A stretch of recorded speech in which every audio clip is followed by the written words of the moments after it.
मी येणाऱ्या 15 दिवसामध्ये माझा प्रवेश करावा अशी विनंती पक्षाच्या वरिष्ठांकडे केलेली आहे आणि त्या दृष्टिकोनातनं बावनकुळे साहेबांनी सांगितल्याप्रमाणे पक्षाच्या संदर्भामध्ये प्रवेशाची जी प्रक्रिया आहे ती पार्टीकडनं पूर्ण झाल्यानंतर मला बोलवणं आलं मी त्या ठिकाणी मी जाईल.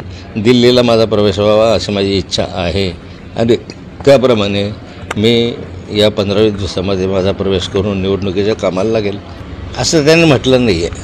बावनकुळे साहेबांनी रोहिणी यांनी मी असा प्रवेश करावा असं म्हटलं नाही. असा प्रयत्न असावा. मोदीजींच्या सभेला काही जाणार नाही. मी काही अजून पक्षप्रवेश घेतलेला नाही आहे. माझा पक्षप्रवेश झाल्यानंतर ज्या ज्या ठिकाणी नेत्यांच्या सभा असतील त्या ठिकाणी स्वतःहूनही मी जाईल.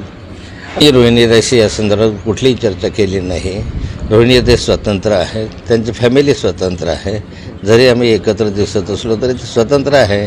त्यामुळे त्यांना आपले विचार मांडण्याचा अधिकार आहे आणि ते सक्षम विचार मांडण्यासाठी माझं काय बोलणं. प्रवेश कधी होईल?